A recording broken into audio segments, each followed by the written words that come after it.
Okay, hopefully this will be our last recording for Chapter 8 on metabolism, and we left off, we were talking about enzymes. Enzymes work by lowering the activation energy of chemical reactions. So specifically, an enzyme is going to have, it's going to be able to combine with the reactants in a chemical reaction, and we call those the substrates. So when the enzyme binds to its substrate, it forms an enzyme substrate complex. And typically, that just talks about how the enzyme name ends with ACE. At the place where the enzyme and the substrate bind, it's called an active site. And this is where the shape of a protein, this is a good example of how the shape of a protein is so important, because the active site on the enzyme has a certain shape. And if it's not perfect, if that shape is not perfect, then it won't bind with the substrate. So the active site on the enzyme is the region that binds to the substrate. Then whenever they bind, they change a little bit the substrate and the enzyme change a little bit so they fit even better. It's called induced fit. So they're already designed to fit one another, but once they do bind with one another, once the substrate binds to the active site of the enzyme, it becomes even it becomes even better fitted to that enzyme, if that makes sense. So that is called induced fit. The substrate binds into the active site, and here's your enzyme substrate complex, and they kind of both change a little bit so that the fit is even better, and that's called induced fit. It usually happens with hydrogen bonding. And here's the stages. You have basically the substrates. In this case, you have a red and a green substrate, which is the reactants of your chemical reaction. These are reactants. We just call them substrates. The substrates both bind and form the enzyme substrate complex. And you have your induced fit, where the enzyme and the substrates change their shapes just slightly so they fit even better. And the interactions that hold them in there are typically hydrogen bonds. The activation energy is lowered. The substrates are converted to products faster than they would have been because the activation energy is less than what it would have been without the enzyme. The products are released from the enzyme. Now the enzyme is capable of catalyzing another reaction with two more substrates just like these. Okay, so steps in an enzymatic reaction. There's an animation on this in slide 94. Now we'll go to slide 95. This is telling you how enzymes lower activation energy. There's different ways, but you don't have to know them.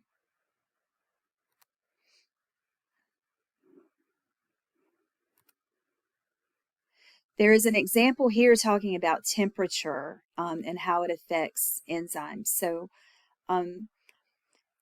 in this example, the optimal temperature for human enzymes is between 30 and 40 degrees Celsius. It's actually, as you know, 98.6 degrees Fahrenheit, which translates to about, I want to say 32. I can't even remember, and I don't know why. But anyway, the optimal temperature for human enzymes is between 30 and 40 degrees Celsius, which is close to that 98.6 degrees Fahrenheit. That's the average optimal human temperature in our bodies. And the optimal temperature for bacteria, thermophilic bacteria, that means heat-loving, is about 75 degrees Celsius, which is much hotter. I don't know what that is in Fahrenheit, but it's much hotter.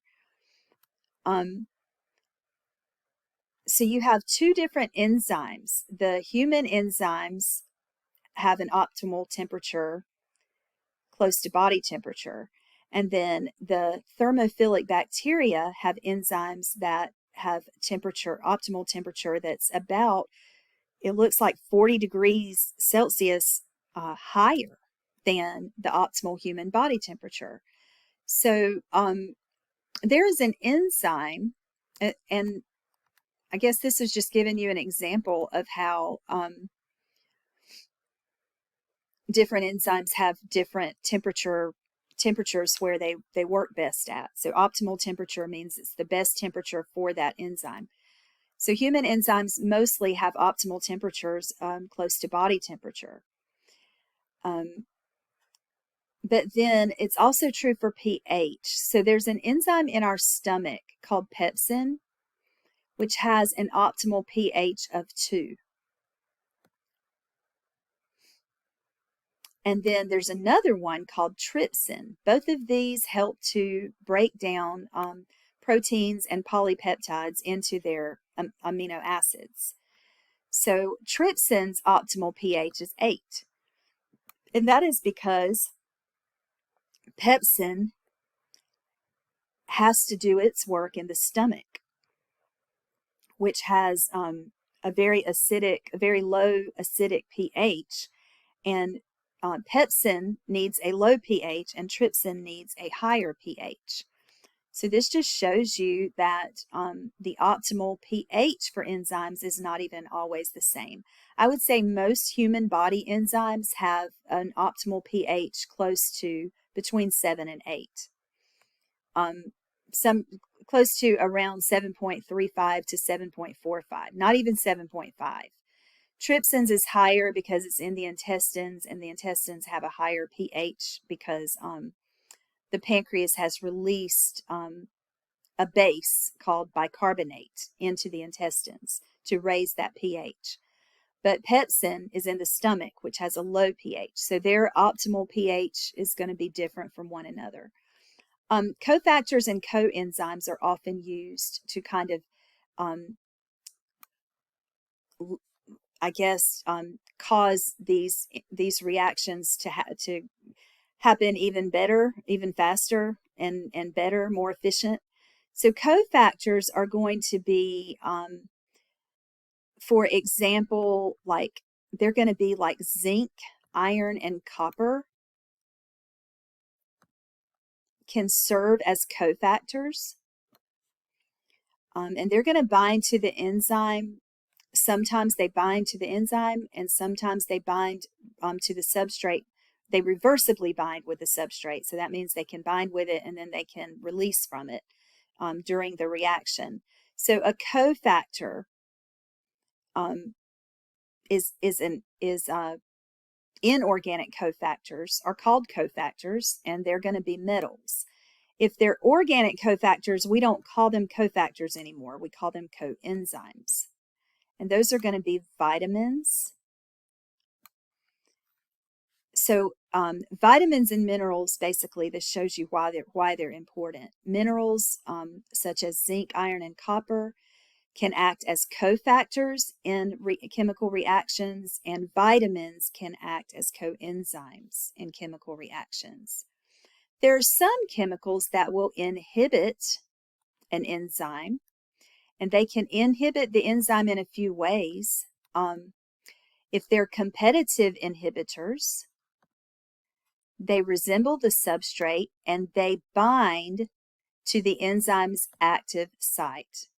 So if they're bound to the enzyme's active site, the substrate can't bind to it. So that's a competitive inhibitor.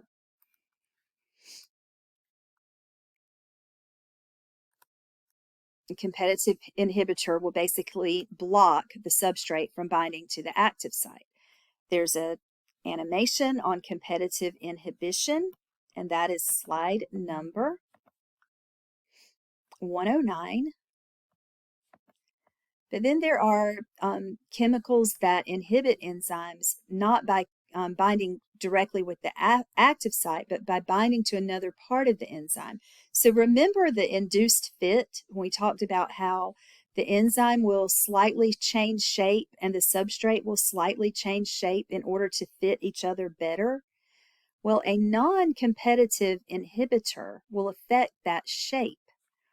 So a non-competitive inhibitor will bind to another part of the enzyme, not the active site, but somewhere away from the active site. It will cause the enzyme to change shape, and the substrate will be less able to bind to the active site because the enzyme has changed shape. So here's your non-competitive inhibitor binding to another part of the enzyme, not the active site, but another part. And because it binds to another part of the enzyme, it changes the shape of the overall enzyme slightly. And it makes it harder. See how this shape doesn't exactly, you can't picture this fitting perfectly into that shape. It's a little bit stretched. The active site is a little bit stretched. So that substrate is not going to bind as well. All right. Now, there's an animation on non-competitive inhibitors and how they can affect enzymes. And that's going to be slide number 112. All right, some examples in real life of enzyme inhibitors. We'll start with, sometimes we have toxins and poisons, which are often irreversible enzyme inhibitors. An example of that is sarin gas that was used in Syria in 2017 in a chemical attack. It killed and injured hundreds of people. Sarin binds to the active site of acetylcholinesterase, which is an enzyme. Acetylcholine is a neurotransmitter that is important in acetylcholine is required for skeletal muscle contraction, for example. So acetylcholinesterase is an enzyme which will break down acetylcholine after it has done its job. If it doesn't break down the acetylcholine, for example, your muscles could keep contracting and not relax, you know. So when that sarin gas combines with acetylcholinesterase, it inhibits the enzyme. So it means that acetylcholine is not going to be broken down, and it's going to continue to stimulate our skeletal muscles. So your muscles basically would stay in a contracted form instead of being able to relax. So other examples besides toxins and poisons are pesticides and antibiotics that can act as enzyme inhibitors. And then there's a section on the evolution of enzymes.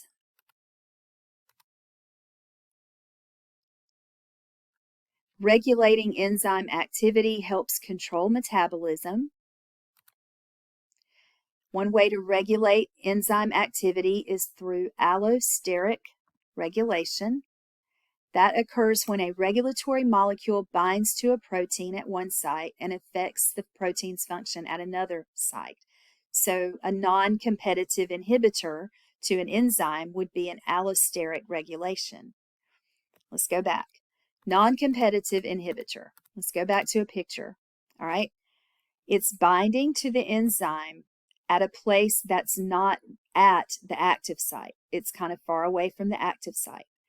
So that's allosteric, and it's non-competitive because it's not directly competing with the substrate binding to the active site. So it's an allosteric regulator. So allosteric regulation can inhibit, and it can also stimulate enzyme activity. We've seen an example of where it can inhibit.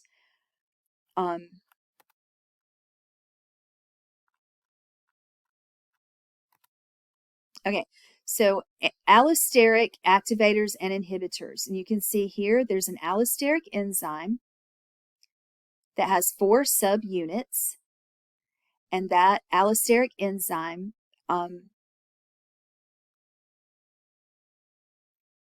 has an activator that can bind to it. This is the green molecule. So the enzyme has the 4 subunits. That's the purple molecule. And then the green activator can bind, and the activator will cause the substrate to come in and bind to the active site.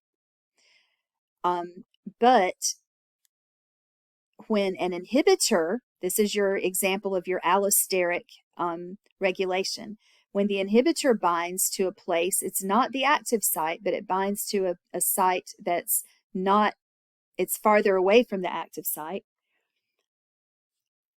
When the inhibitor binds, it causes the active site shape to change, and the substrate can't bind to the enzyme. So this is non-competitive inhibition, and we also call it allosteric because where that inhibitor binds is not at the active site, it's farther away from the active site. In cooperativity, the substrate binds to one active site and triggers a shape change in the enzyme that stabilizes the active form for all the other sites. Now, this is complicated. All right, so here's your inactive form of your enzyme, right? When the substrate binds to it, this is the stabilized active form of the enzyme, okay? So what has it go from inactive to active? Well, the substrate is actually, it doesn't show you. I guess you just have to, hold on a minute. Substrate, oh, I read it and didn't pay attention to it. I'll be honest with you guys. I'm not re-recording this, but I got a text message. So I was reading and a text message and reading this out loud at the same time, and I wasn't paying attention. So cooperativity results from the substrate binding to one active site in an enzyme that's got like 4 active sites, like this one. Okay, when a substrate binds into one of those active sites, notice how all the other active sites change shape and they're able to bind to more substrate. That's cooperativity. There's also feedback inhibition, which basically when you make a certain amount, when the amount of product that is being made from a metabolic pathway, when you end up making a lot of product, that will inhibit the metabolic pathway. It'll shut it down. So basically you have an enzyme, okay? You have a substrate binds to the enzyme, and here's the pathway. It forms intermediate A, intermediate B, intermediate C, intermediate D, and then it finally forms the end product, isoleucine. So you have the initial substrate or reactant, finally forms isoleucine, and whenever you build up a high enough concentration of isoleucine, it's going to cause something called feedback inhibition. The isoleucine is actually going to be able to bind to an allosteric site. In other words, that means it's not at the active site, it's somewhere else on the enzyme. And now the enzyme will change shape and no longer be able to bind more isoleucine at the active site.